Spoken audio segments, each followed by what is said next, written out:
नमस्कार, मैं हूं अबुल नस्र इकबाल।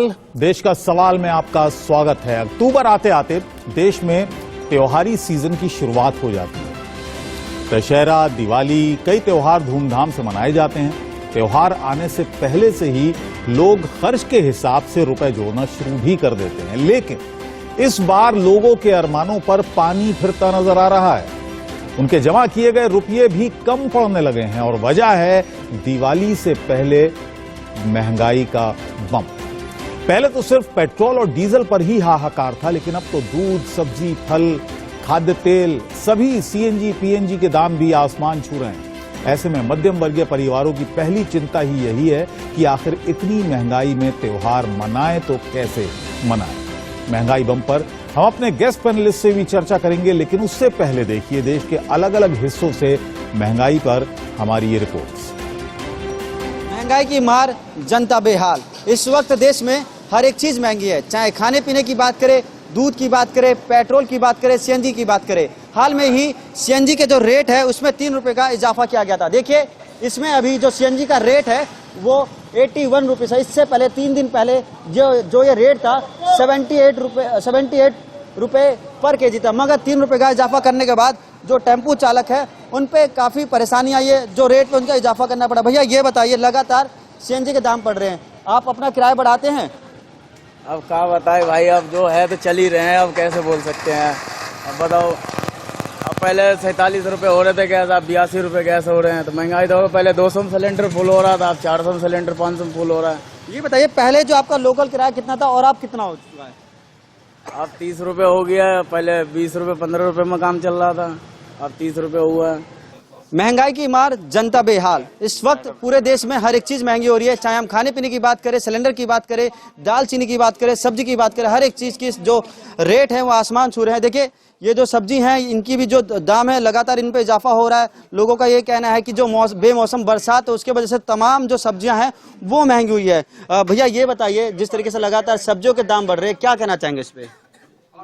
ये तो बरसात की वजह से बढ़ रहा है, क्या कर सकते हैं। और भैया आज 2 रुपए अमूल और मदर डेयरी पे रेट बढ़े हैं दूध पे, अगस्त में फिर से बढ़े थे, उस पे क्या कहेंगे?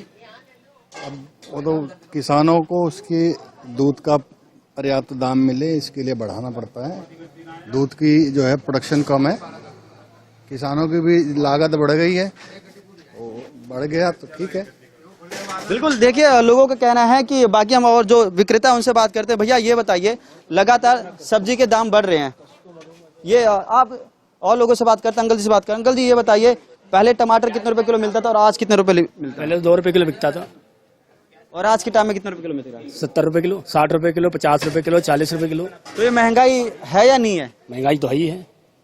तो जिससे और सब्जियों के रेट भी बढ़ रहे हैं, सब हर चीज का बढ़ा हुआ है। सरकार से क्या कहना चाहेंगे? अगर मद्दा होए, कैसे मद्दा होगा जब किसानों के पास पैदा ही नहीं हो रहा है, डूब गए, सारा कुछ हो गया, तो कहाँ से होगा? किस तरीके की मदद चाहते हैं? मदद क्या, किसानों से क्या है, मदद क्या करेगी? जब पैदावारी नहीं है तो गवर्नमेंट क्या करेगी इसमें? देश भर में आम आदमी पर महंगाई की मार पड़ती हुई नजर आ रही है। दूध के साथ साथ ऐसे कई सारे जरूरी जो बेसिक नेसेसिटी होता है आम आदमी के लिए, उसके भी दाम जो है वो बढ़ गए हैं। ऐसे में बात करूं तो दूध के साथ जो फल हो गए, सब्जियां हो गई, इन सब के जो दाम है वो काफी ज्यादा बढ़ गए हैं, जिससे आम लोगों के लिए जो काफी सारी दिक्कतें हो रही हैं अपने घर चलाने में। उनके हर महीने का जो बजट है वो हिल जा रहा है इसी के चलते। हालांकि इसमें दिक्कतें ना सिर्फ कस्टमर्स को बल्कि जो सेलर्स है, जो उनके विक्रेता है, उन्हें भी काफी ज्यादा है। तो ऐसे में अब जो है देश भर में जो लोग हैं वो उन्हें महंगाई झेलनी पड़ रही है। और अब जब त्योहारी सीजन नजदीक आ रहा है तो ऐसे में जो जरूरी सामान है, चाहे दूध हो जाए, जो कई सारे स्वीट्स बनाने में, मिठाई बनाने में काम आती है, या फिर फल जो भगवान को जिसका भोग लगाया जाता है, ये और साथ ही जो लोग इसे अपने डेली लाइफ में यूज करते हैं, वो जो है काफी ज्यादा अब बढ़ गया है। त्योहारी सीजन में महंगाई की मार एक बार उपभोक्ताओं पर पड़ने जा रही है, क्योंकि मदर, अमूल और बीटा डेयरी ने 2-2 रुपए किलो अपने दूध के दाम बढ़ा दिए हैं। और ऐसे में हम फिलहाल मदर डेयरी पर खड़े हैं। आप साफ तौर से देख सकते हैं कि यहाँ तमाम जो लोग दूध लेने के लिए या डेयरी प्रोडक्ट लेने के लिए आ रहे हैं, उन पर कहीं ना कहीं अब महंगाई की मार पड़ती हुई दिखाई दे रही है। और ऐसा ये मार्च से अगर कहें तो तीसरी बार दूध के दाम बढ़े हैं। 6 रुपए अब तक, मार्च से अब तक दूध के दाम बढ़ा दिए गए हैं। दूध लेने के लिए जो लोग पहुंच रहे हैं वो भी इस बात को लेकर अब चर्चा कर रहे हैं और जो बूथ मालिक हैं उनसे रेट भी पूछा जा रहा है। क्या नाम है आपका? मेरा नाम नरेंद्र है। नरेंद्र जी, दूध के दाम बढ़े हैं? जी हाँ जी, बढ़े हैं। 2 रुपए पर लीटर बढ़े हैं। 2 रुपए पर लीटर। कितना दूध लेते हैं आप? मैं सर 2 लीटर लेता हूँ। कितना फर्क आ गया? 4 रुपए का फर्क आ गया। पहले भी बढ़े थे इससे जी पहले? पहले भी बढ़ चुके हैं, ये तीसरी बार बढ़ चुके हैं सर। तो कितना फर्क पड़ेगा अगर जिस तरह से लगातार जो दाम बढ़े हैं? काफी, अगर जो मिडिल क्लास वाले हैं उनके लिए तो काफी महंगाई का ये प्रभाव पड़ता है उसमें। 2 रुपए लीटर से भी मतलब 60 रुपए पर मंथ के हिसाब से मेरा तो करीब 4 रुपए 120 रुपए का फर्क पड़ गया। 120 रुपए पर मंथ पड़ गया। दिवाली का सीजन है, लगातार महंगाई और चीजों पर भी, खाद्य पदार्थों पर भी बढ़ रही है और ऐसे में एक ये झटका है। हाँ, ये झटका है सर, बहुत बड़ा झटका है। ये तीसरी बार बढ़ा है, अचानक से बढ़ गए। बिल्कुल, देखिए अचानक से दूध के दाम बढ़े हैं और ऐसे में 6 रुपए बढ़ना मार्च से अब तक कहीं ना कहीं लोगों के लिए भी ये अखर रहा है। और साफ तौर से आप देख सकते हैं यहाँ दूध लेने के लिए, क्योंकि दूध एक ऐसी चीज है जो मजबूरी है, लोगों को लेना पड़ेगा और इसीलिए यहाँ दूध लेने के लिए जो तमाम लोग पहुंच रहे हैं वो अब चर्चा भी इस बात को लेकर कर रहे हैं कि कितना रेट हुआ है, कितने बढ़े हैं। महंगाई लगातार बढ़ते ही जा रही है। अभी हम मौजूद है पटना के पाटलिपुत्रा थाना क्षेत्र में, जहां पे दवाई की दुकान में आइए कुछ लोगों से बात करते हैं। दवा की कीमतों में भी जो है लगातार इजाफा हो रही है। आप बताएंगे दवा की कीमतें पहले से जो है वो बढ़ गई हैं, क्या कहेंगे? जी हाँ, थोड़ा बहुत तो बढ़ ही गया है, ज़्यादा कुछ नहीं। कितनी परेशानियां हो रही है दवा की, जैसे कि बहुत चीज़, क्योंकि फिलहाल तो अभी हम लोग को बहुत ज़्यादा ही, हाँ, क्या कि अभी हम हाल ही में बेटी लोग का दवाई ले गए हैं तो बहुत ज़्यादा ही बढ़ हो गया। और कुछ लोग हैं उनसे भी बात करते हैं। दवा की कीमतें भी जो है बढ़ती जा रही है। दवा का दुकान तो कीमतें बढ़ गई है, बहुत परेशानी हो रही है। रोजमर्रा की जो आम दवा थी, आम दवा दवा का भी बढ़ गया है। कितना मुश्किल हो रहा है आप लोग? बहुत मुश्किल हो रहा है, बहुत मुश्किल है। पहले दवा कम में मिलती थी? हाँ, पहले तो दवा कम में मिलता था, अभी तो बहुत महंग हो गया है दवा। हमारे साथ यहाँ के दुकानदार हैं, उनसे भी जानने की कोशिश करते हैं कि पहले वो कितने में दवाएं बेचा करते थे, अब कितने कीमतें बढ़ गई हैं। क्या नाम हुआ आपका? मेरा नाम लाल बाबू सिंह। कितने दवा की कीमतों में क्या लगातार इजाफा हो रहा है, कितने? हाँ, मतलब कुछ दवा का दाम तो बढ़ा है, शुगर का दवा का दाम कुछ कम हुआ है, और ये जैसे लाइफ सेविंग ड्रग जो होता है उसकी कीमत कुछ कम हुई है, लेकिन जनरल दवा का दाम बहुत 10 से 20% दाम बढ़ा है। ये बहुत बढ़ रही है महंगाई, तो जब तक के पेट्रोल डीजल वगैरह में रेट कम नहीं होगा तो फिर महंगाई तो कम होना नहीं है। ऊपर से ये रेपो रेट भी बढ़ा रहे हैं, इंटरेस्ट रेट भी बढ़ा रहे हैं, तो उसका ही फर्क पड़ रहा है। इनकम वही है, खर्चे बढ़ गए हैं। सैलरी 8,000 रुपये, खर्चे 12,000 रुपये महीना के, तो फिर कैसे होगा? ये तो सरकार को कंट्रोल करना पड़ेगा ना थोड़ा बहुत। तो त्योहारों को किस तरह से लोग खरीदारी करने आते हैं, कैसा लग रहा है आपको? कम हुआ इसका पैसा ही नहीं है जेब में, तो दिक्कत तो आनी ही ना। इनकम कम है, प्रॉफिट कम है, तो भी खर्चा भी इंसान कम ही करेगा ना उस हिसाब से। अगर देखा जाए तो लोगों की खरीदारी करने की जो ताकत है वो कम हो गई है पहले से। आदमी खरीद रहा है पर मजबूरी में खरीद रहा है, क्योंकि उसे त्यौहार मनाना है, पर उसने इस तरह से अपने आप को एडजस्ट करा है कि उसने खरीदारी कम कर दी है, उसने अपना बजट सीमित कर लिया है। पर सरकार को भी चाहिए कि उसके अंदर कुछ योगदान दे, पर सरकार दिन ब दिन महंगाई बढ़ाती जा रही है। तो पूरे देश से ये रिपोर्ट्स आपने देखी महंगाई पर। अब हम सवाल यही उठा रहे हैं कि दिवाली से पहले आखिर क्यों महंगाई बम फटने लगा, जरूरत की चीजों के दाम में आग क्यों लग रही है, और पर्व त्योहार के समय बिगड़ा जो लोगों का बजट है आखिर वो संभाल कैसे सकते हैं, और महंगाई पर काबू के लिए क्या कुछ किया जाना जरूरी है। इन तमाम मुद्दों पर हमारे साथ खास मेहमान बने हुए हैं। धर्मेंद्र तायल जी हमारे साथ हैं भारतीय जनता पार्टी से, अभय दुबे जी कांग्रेस से हमारे साथ हैं, राजेश गुप्ता आम आदमी पार्टी से हमारे साथ हैं, और विजय सरदाना हमारे साथ होंगे, वरिष्ठ अर्थशास्त्री हैं, वो भी हमारे साथ होंगे। तो धर्मेंद्र जी आपसे शुरुआत करते हैं। ये वो मुद्दा है जिस पर कभी आप कांग्रेस पार्टी को घेरा करते थे, क्या आज जब ये मुद्दा लोगों के आपने रिपोर्ट्स अगर सुनी हो तो देखिए कैसे लोग परेशान हो रहे हैं और लगातार महंगाई दर बढ़ रही है?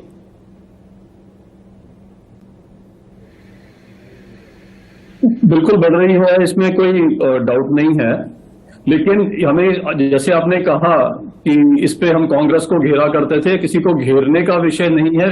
हमें यह समझना है कि कौन सी सरकार परफॉर्म कर रही है और कौन सी परफॉर्म नहीं कर पा रही थी। इस समय एक वैश्विक संकट है और उस वैश्विक संकट में सारी दुनिया का हाल खराब है, अगर हम कोई डेवलप्ड इकोनॉमीज भी लें, जैसे अमेरिका जैसी इकोनॉमी लें, तो उनका हाल 40 साल में पहली बार ऐसे हालात अमेरिका में आए। तो सारी दुनिया में ये यूक्रेन भी है, कोविड भी है, सबको मिलाकर के उसका एक इम्पैक्ट, हम कोई दुनिया से बिल्कुल अलग थलग कटे हुए नहीं हैं, उसका इम्पैक्ट एक हमारे पर भी आ रहा है। अगर आप कहें कि पहले ऐसी सिचुएशन कभी आई नहीं, और उस समय भी हमने देखा कि कांग्रेस के टाइम में डबल डिजिट इन्फ्लेशन होती रही। जो 2009 से 2024 का पीरियड है, उसमें डबल डिजिट इन्फ्लेशन हुई, तो इतनी इन्फ्लेशन हुई तो नेचुरल है कि उस हिसाब से महंगाई तभी बढ़ी, और इससे कहीं ज्यादा बढ़ी। आज हम करीब 7% को देख रहे हैं। तो उस समय की सिचुएशन को अगर हम देखते हैं तो हम ठीक ही क्रिटिसाइज कर रहे थे। और ठीक है, आप कह रहे हैं वैश्विक समस्या है, आप कह रहे हैं वैश्विक समस्या है, लेकिन सरकार क्या कदम उठा रही है? पिछले 9 महीने से लगातार 6% से ऊपर बनी हुई है महंगाई दर। ये सरकारी आंकड़ा मैं बता रहा हूं। सिर्फ सितंबर महीने में 0.41% का इजाफा हुआ। किस चीज में?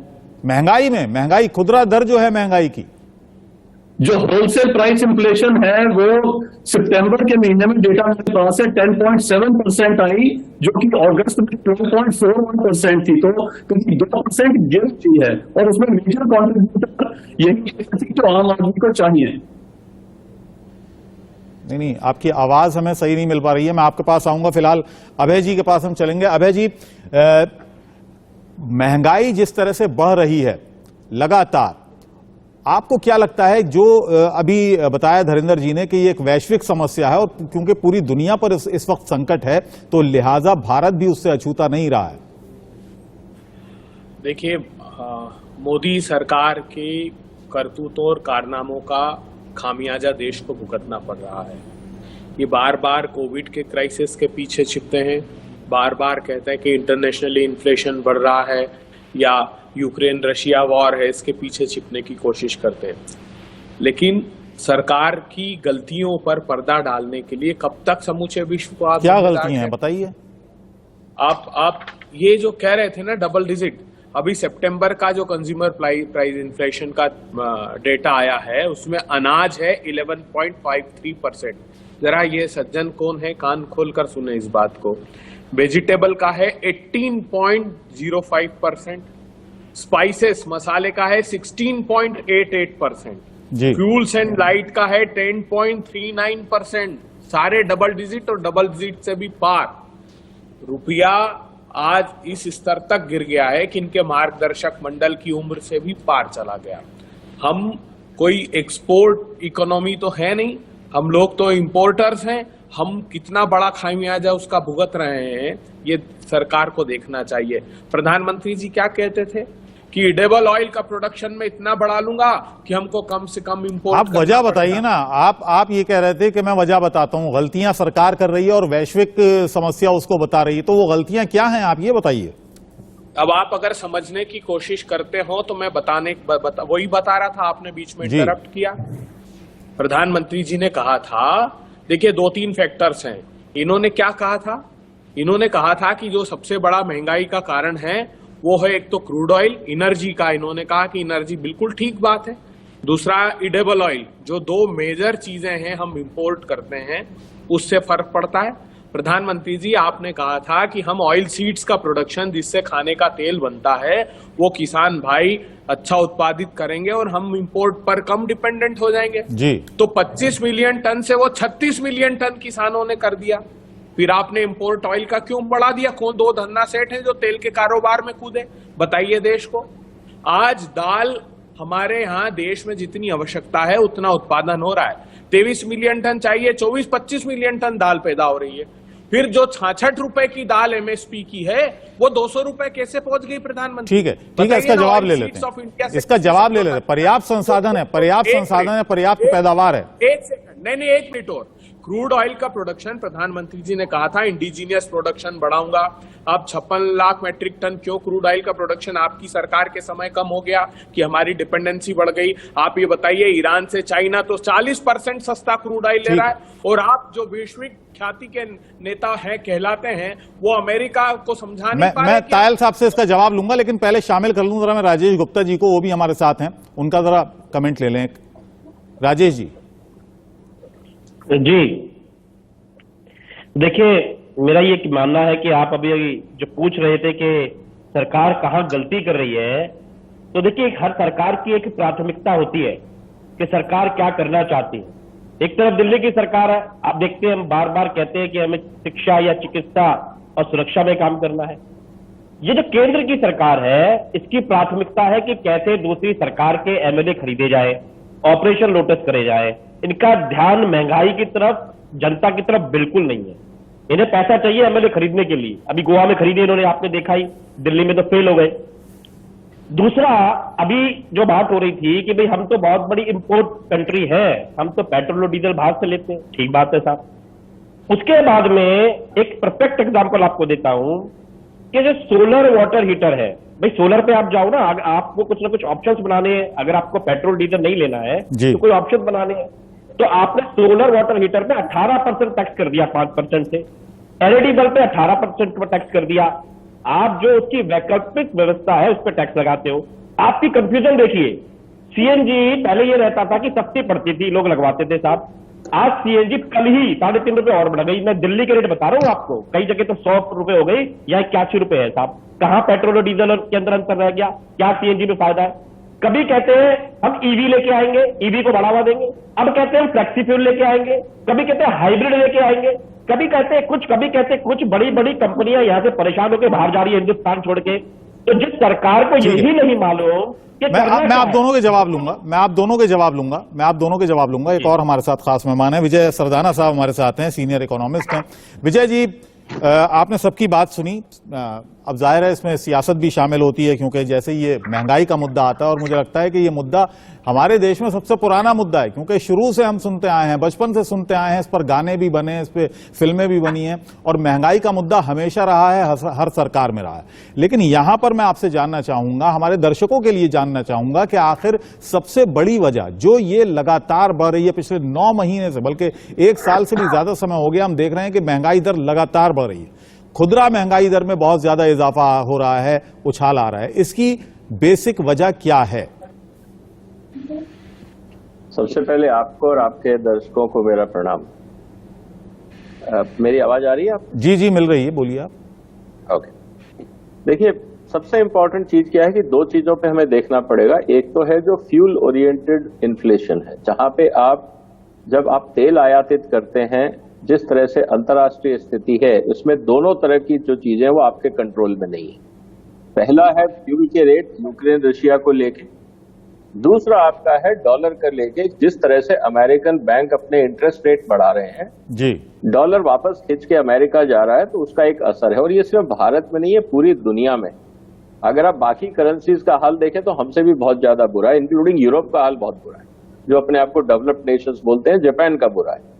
तो ये हमें कुछ स्थिति ऐसी है जो आपको समझनी पड़ेगी। दूसरी रही सब्जी की बात, जिसको हम खाने की बात कर रहे थे। ये बात सही है कि हम आयातित नहीं हैं, लेकिन मजे की बात देखिए, अभी हमारे साथी बोल रहे थे कि सब्जियों के दाम बढ़ गए। एक चीज के दाम जो घटे हैं इस इन्फ्लेशन लिस्ट में, वो है खाने का तेल, जो आयातित है। और उसका कारण ये है कि इस समय इंडोनेशिया के पास इतना गलट हो गया, क्योंकि उन्होंने एक्सपोर्ट पे बैन लगाया था, कि वो सस्ते में देने को तैयार हो गए। लेकिन बाकी जगह पे जिस तरह से मौसम की मार है, आज आप सब्जियों में जाके देखो, मंडियों में जाके देखो, जो मौसम की मार पड़ी है, किसानों का नुकसान जो हुआ है मौसम के कारण, फसलें खराब हुई हैं, खासकर पेरिशेबल्स, उसका खामियाजा कंज्यूमर को भी उठाना पड़ रहा है और किसान को भी उठाना पड़ रहा है जी। तो दोनों स्थिति ऐसी है कि जो आपके कंट्रोल में नहीं है। अब एज ए गवर्नमेंट आप क्या करेंगे जब आपके पास सप्लाई कंस्ट्रेंट है, रिसोर्स लिमिटेड है? आप हर आदमी को, हर एक के घर में फ्री सब्जी तो पहुंचा नहीं पाएंगे, या 50% सब्सिडी आप सब्जी पे दे नहीं पाएंगे। तो ये कंस्ट्रेंट है जिसमें हमें देखना पड़ेगा। अब स्थिति ये है कि सरकार उसको कैसे मैनेज करती है। एक हमारे साथी ने कहा अभी आपके प्रोग्राम में कि चाइना 40% सस्ता तेल ले रहा है ईरान से, बिल्कुल सही है, लेकिन चाइना वहां $200 बिलियन का इन्वेस्टमेंट भी कर रहा है। तो वहां पे एक बार्टर है कि हम यहाँ इन्वेस्ट करेंगे, आप हमें सस्ता तेल देंगे। क्या भारत आज $200 बिलियन इन्वेस्ट करने की स्थिति में है? ये सब चीजें हमें फैक्टर इन करनी पड़ेंगी। हम एक छोटा धीरेन्द्र जी आपकी बातों से जरूर इत्तेफाक जनरलाइज करने लगे। धीरेन्द्र जी सुन रहे हैं आपको, भारतीय जनता पार्टी के प्रवक्ता हैं, हमारे साथ इस वक्त जुड़े हुए हैं और वो शायद आपकी बातों से जितनी भी आपने बातें कही हैं वो काफी इत्तेफाक रखते होंगे।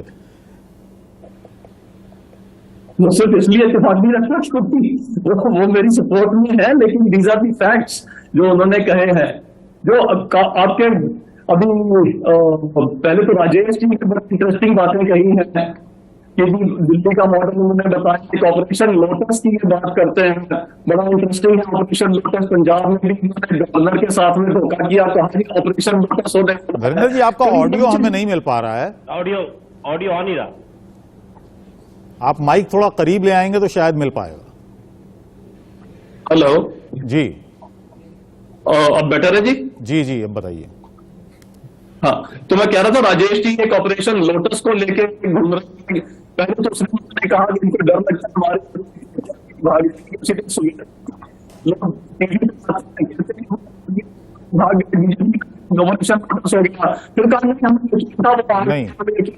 करने वाला। आपके ऑडियो में प्रॉब्लम है धीरेन्द्र जी। मैं स्विच करता हूँ जी, दूसरे ऑडियो पे स्विच करता हूँ, 1 मिनट दीजिए जी। विजय जी एक बात मैं समझना चाहूंगा, एक टॉलरेंस लेवल बनाया, सहनशीलता का पैमाना एक बनाया आरबीआई ने, और वो 6% बना दिया गया कि इससे अगर ऊपर जाता है तो मतलब समझ लीजिए कि हम सहनशीलता का जो पैमाना है, जो टॉलरेंस लेवल है महंगाई का, उससे ऊपर जा रहे हैं। क्या वजह है कि लगातार पिछले 9 महीने से 6% से ऊपर है, यानी जो टॉलरेंस लेवल आरबीआई का बनाया हुआ है खुदरा महंगाई को लेकर, उससे हम लगातार ऊपर जा रहे हैं?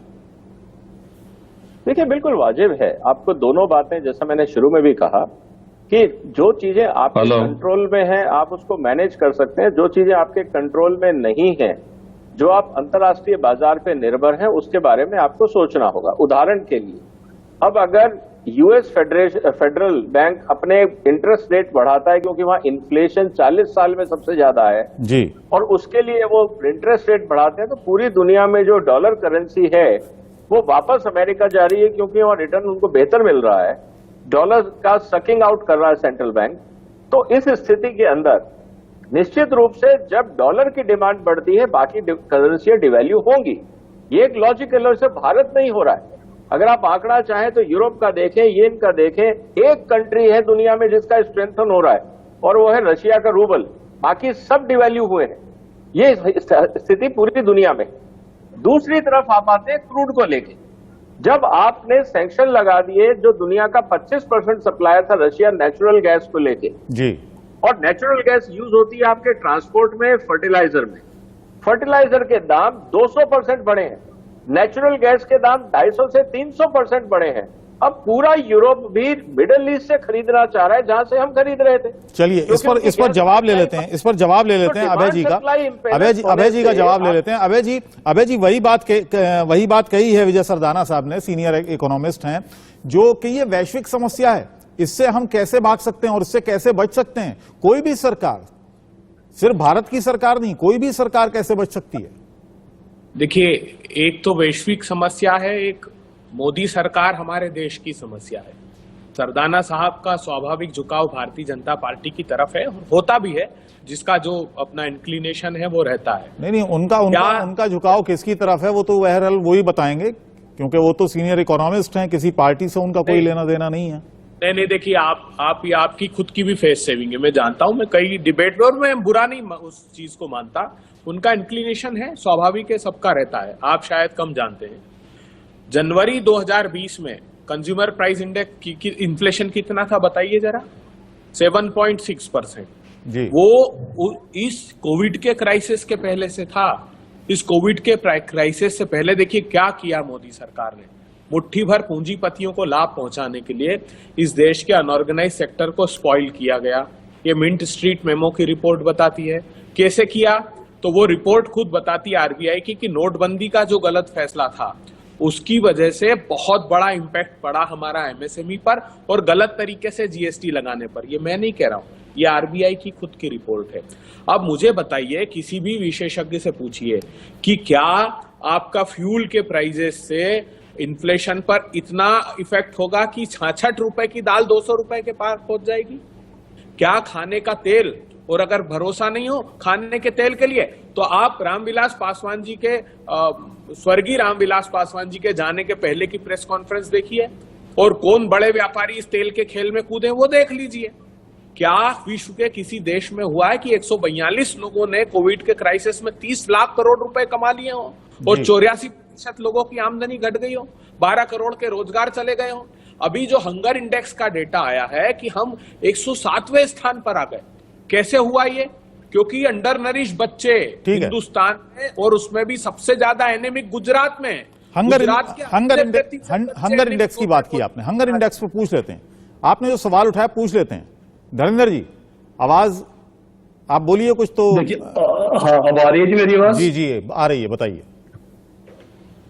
चलिए, दुबे जी ने तो कह दिया कि अब ना तो सरदाना जी कुछ जानते हैं, ना आप कुछ जानते हैं, ना मैं कुछ जानता हूं, और इंडिपेंडेंट नॉलेज जो सारा नॉलेज बेस है उन्हीं के पास है। तो शायद हमें इस बात की कदर भी करनी चाहिए। हो सकता है कई बार ऐसा हो जाता है, बाकी कई बार ऐसी गलतफहमी भी हो जाती है।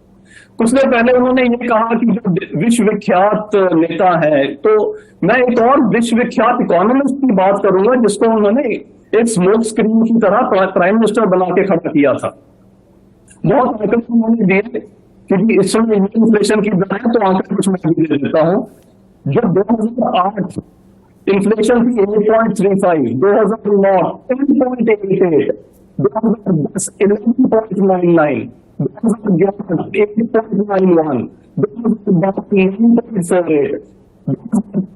10.02। ये उनकी इन्फ्लेशन की पैटर्न है। उस समय और उनके विश्वविख्यात और इकोनॉमिस्ट जो प्राइम मिनिस्टर थे वो। नरेंद्र जी माफी चाहता हूं, आपकी आवाज अभी भी हमें प्रॉपर नहीं मिल पा रही है। हम दूसरा नंबर ट्राई कर रहे हैं आपका, तो उससे शायद आपकी आवाज बेहतर तरीके से हम सुन पाएं और हमारे जो और बाकी जो मेहमान हैं वो भी हमारे साथ जो बैठे हैं वो सुन पाएंगे। फिलहाल आप हमारे साथ बने रहें, हम राजेश जी की तरफ जाएंगे। राजेश जी, ये बताइएगा कि पहले भी महंगाई का जो मुद्दा था, जब कांग्रेस की सरकार थी, केंद्र में कांग्रेस की सरकार थी, उस वक्त भी ये महंगाई का मुद्दा उठता था। उस वक्त कांग्रेस पार्टी की तरफ से अपने तर्क दिए जाते थे, आज भारतीय जनता पार्टी की तरफ से अपने तर्क दिए जाते हैं। वैश्विक समस्या उस वक्त भी बताया जाता था, आज भी बताया जाता है। और इस बीच जो सबसे ज्यादा जो इफेक्टेड जो लोग हैं, जो जनता है देश की, उनकी समझ से पूरा इकोनॉमी उठ जाती है, लेकिन वो पीड़ित रहते हैं। जी देखिए, मेरा ये कहना है कि जैसे सरदाना जी ने बात करी आंकड़ों की, मुझे लगता है कि बहुत ज्यादा ये हम आंकड़ों में जब बात करते हैं तो बड़ी परेशानी होती है। आप आम जनता में जाइए, लोगों से पूछिए, जैसे इन्होंने कहा खाने का तेल सस्ता हो गया। अरे आपने 40 रुपए की चीज 210 रुपए की करके और आज में 200 की है, मतलब 5 रुपए सस्ता हो गया। और सरदाना जी ने कहा वो सस्ता हुआ है। बताइएगा जरा क्या रेट था उसका 2 साल पहले। अब दूसरी बात करते हैं साहब, वैश्विक मान लेते हैं, वैश्विक है। अब देखिए, मैं आपको हिंदुस्तान के कुछ स्टेट्स बता रहा हूं, आप ध्यान दीजिएगा।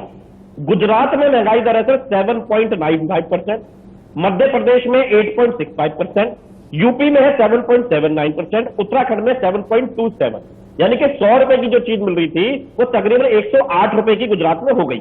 1 लाख के 1,08,000 हो गए।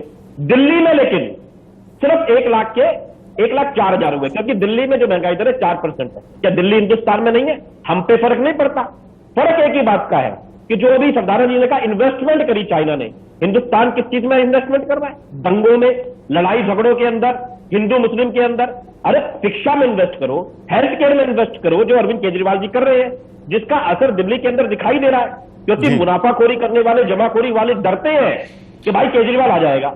लेकिन एक तरफ गुजरात के अंदर हो रहा है कि बस चुनाव जीतना है, ये करना है, वो करना है, चीजों को भटकाना है। चलिए इसका जवाब ले लेता हूं मैं, विजय सरदाना साहब से इसका जवाब ले लेता हूं। दिल्ली में असर नहीं है महंगाई का, दिल्ली में असर कम क्यों है और गुजरात में ज्यादा क्यों है? सरदाना जी इसका जवाब दें। नहीं, हम चाहते हैं कि महंगाई पर ही हम रहें। विजय सरदाना साहब से इसका जवाब ले लेता हूं, क्योंकि अभय दुबे साहब ने अभी कहा कि विजय सरदाना साहब जो बात कर रहे हैं वो उन्हें लगा कि भारतीय जनता पार्टी का समर्थन आप कर रहे हैं। विजय जी, ये बताइएगा, अभी खाने के तेल का जिक्र किया है राजेश जी ने, उन्होंने कहा कि खाने का तेल की बात हो रही है कि साहब सस्ता हो गया, लेकिन आप देखिए ना, आप जाकर पूछिए, आप एंड यूजर से जाकर पूछिए, जो उसको खरीदने वाला लास्ट व्यक्ति होता है, उससे पूछिए जाकर कि क्या वाकई खाने के तेल पर कोई कमी आई है। बिल्कुल सही कहा आपने। देखिए, इसमें कोई आर्ग्यूमेंट की बात नहीं है। Let's go back to facts again. जिस समय बात कर रहे थे खाने का तेल, खासकर ये सबके ध्यान जो है वो सरसों के तेल को लेके, खाने का तेल 200 रुपए किलो है, बिल्कुल सही है। जब खाने का तेल सरसों का, सर किलो मान लीजिए, लीटर मान लीजिए, राहुल गांधी की तरह मेमे बना देंगे आपके बीजेपी वाले, जरा ऐसा है। कोई बात नहीं, कोई बाट नहीं, कोई बात नहीं, कोई फर्क नहीं पड़ता। नहीं, मैं तो सिर्फ मानता हूँ भाई साहब, मैं देखो, मैं इसमें आर्ग्यूमेंट नहीं जा रहा। Let's not waste time, let's go to facts. आप लीटर मान लीजिए, किलो मान लीजिए, कोई दिक्कत नहीं है। जब आप लूज खरीदते हैं तब भी आपको दुकान वाला जो है ना, तराजू में बोतल में किलो के नाम पे देता है, आधा किलो, 50 ग्राम, 200 ग्राम। पहले हम लोग किलो में ही खरीदा करते थे बचपन में। ये तो जब से टेट्रापैक मशीनें आई और नए फिलिंग सिस्टम आए तो लीटर में आ गया। तो इस डिटेल में मैं आपके साथ जा सकता हूं, और आज हर बोतल पे लिखा होता है 930 ग्राम, ये भी आप देख लीजिए। देखिए, मेरा ये कहना है, सबसे इंपॉर्टेंट चीज, कि जब आप 35 रुपए का सरसों, 35 से 40 रुपए जब मंडी में सरसों बिकता था, सरसों का तेल का रेट था 100-105।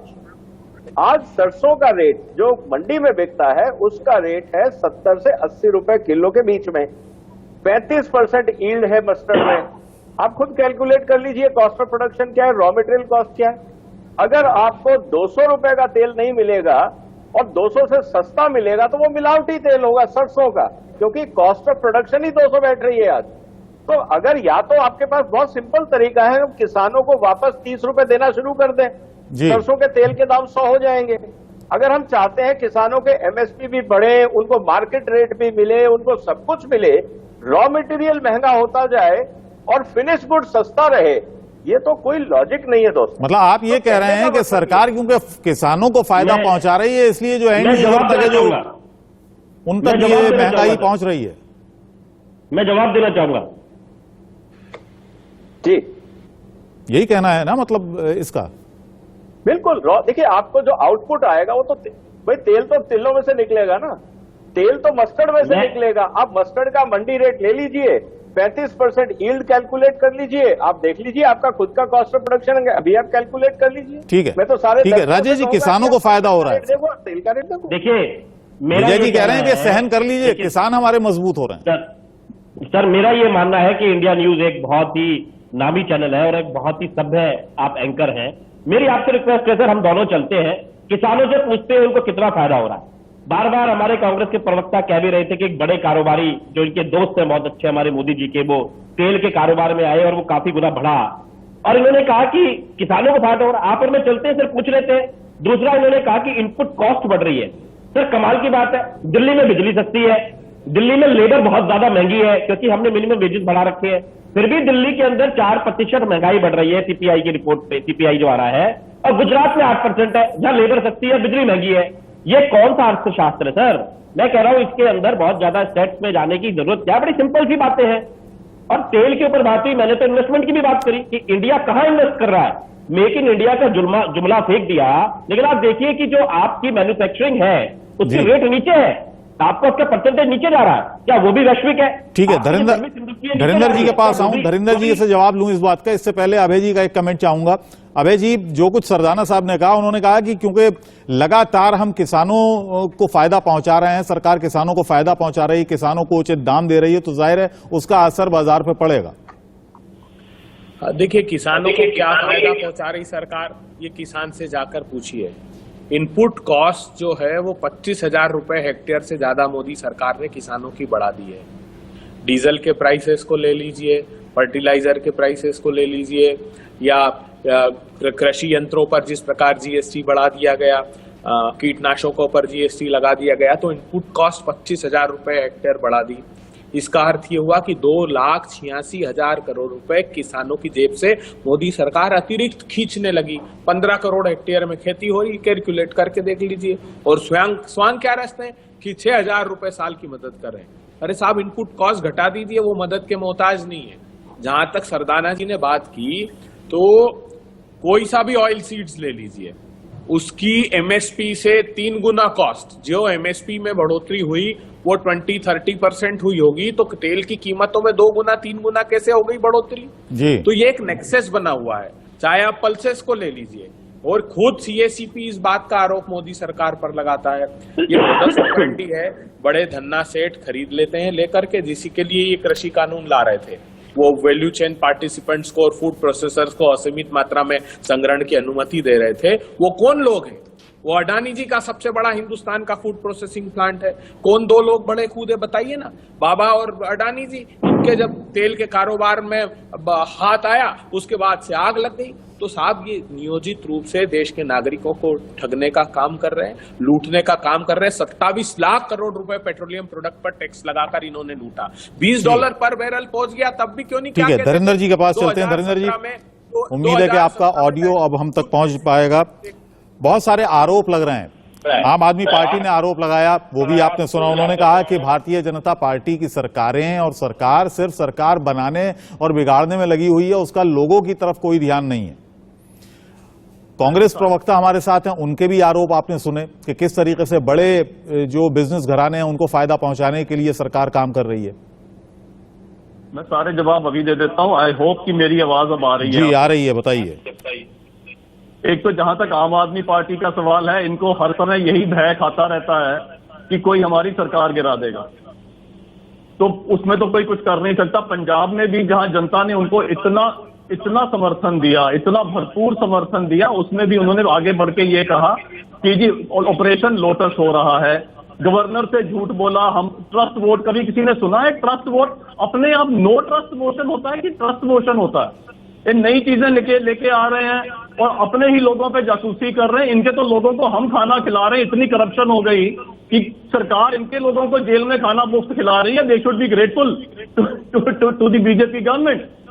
लेकिन मुद्दे की बात महंगाई की है। मुद्दे की बात जो है उसमें मैं आपके सामने कहना चाहूंगा वो ये है कि इस समय एक बैलेंसिंग एक्ट है। इंडिया की इकोनॉमी इस समय दुनिया में सबसे अच्छी चल रही है। वर्ल्ड बैंक ने ये कहा कि वर्ल्ड इकोनॉमी 3.2% पे ग्रो करेंगी। इंडिया की इकोनॉमी कंजर्वेटिव रेट पे भी 6.5 पे ग्रो कर रही है और सरकार उसको बैलेंस कर रही है। एक तरफ रेपो रेट बढ़ा रही है, लेकिन इतना नहीं बढ़ा रही कि प्रोडक्शन कम हो जाए।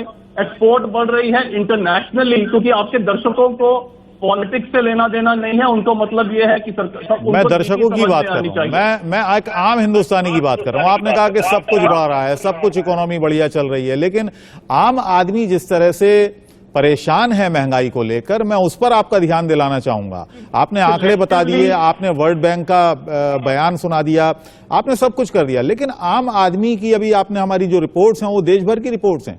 उनमें बिहार की रिपोर्ट भी है, उसमें हरियाणा की रिपोर्ट भी है, उत्तर प्रदेश की भी है, दिल्ली की भी है, सब जगह की। जो आंकड़े, मैं सिलेक्टिव आंकड़ा नहीं उठाऊंगा, मैं आपको आंकड़ा ही बता रहा हूं कि जो होलसेल प्राइस इंडेक्स है उसकी जो दर है वो सितंबर के महीने में 2% गिरी है। वो 10.7 पे आई, जो कि 12.41 थी, तो उस पर नीचे आ रही है और ये लगातार चौथा महीना है जिसमें इट इज कमिंग डाउन। लेकिन अगर हम सिलेक्टिवली उठा लेंगे, मैं बिल्कुल एग्री करता हूं विजय जी से कि अगर हम सिलेक्टिवली उठा लेंगे कि फला सब्जी का रेट बढ़ गया, तो हमें पता है कि मौसम की चपेट क्या लगी है, उससे इंपैक्ट आएगा और उसको कोई अवॉइड नहीं कर सकता। जी, चलिए अभय जी कुछ कहना चाहते हैं, अभय जी का कमेंट ले लेते हैं। बात मैं ये कहूंगा कि जो कह रहे हैं कि वो सरकार ने, देखिए ठीक है, अभय जी लोगों को 2 साल से अनाज दे रही है क्योंकि सरकार उनके धर्मेंद्र जी है। वक्त कम है हमारे पास, मोदी सबको थोड़ा टाइम दूंगा। जी, अभय जी बताइए। टाइम इलेक्शन मोड में रहती है। खुद एमपीसी जो इनकी मॉनिटरी पॉलिसी कमेटी के मेंबर हैं जयंत वर्मा जी, वो बहुत 1 साल से डिसेंट नोट दे रहे हैं हर मीटिंग में। वो कहते हैं कि आप एमपीसी एक्वोडेटिव स्टैंड ले रही है, हम लोगों को इन्फ्लेशन को एड्रेस करना चाहिए, वही उसका मैंडेट भी है। आज मोदी सरकार की वजह से हालात ये निर्मित हुए हैं। इन्होंने, आपने ठीक कहा, टॉलरेंस बैंड की बात की थी कि वो 4% इन्फ्लेशन इन्होंने टारगेट रखा और टॉलरेंस बैंड 2% अपर और लोअर लेवल पर फिक्स किया। की हालत क्या है ये तो देखिए आप। ये जो भी बात कर रहे हैं WPI की, आप CPI का वो देखिए, और ग्राउंड पर जो डेटा सरकार कलेक्ट कर रही है उससे भी अधिक भयावह स्थिति है। लोगों का घर चलाना मुश्किल हो गया है। ठीक है। आमदनी घट गई इन लोगों की नीतियों की वजह से। मैंने जैसे कहा कि खुद सरकार की रिपोर्ट कह रही कि नोटबंदी से और गलत तरीके के GST इम्प्लीमेंटेशन। बहुत बहुत धन्यवाद। और जैसा कि मैंने पहले भी कहा, आप सभी का बहुत बहुत शुक्रिया। राजेश जी आपका भी, और अभय जी आपका भी बहुत बहुत धन्यवाद। विजय जी आपका भी, धर्मेंद्र जी आपका भी बहुत बहुत शुक्रिया।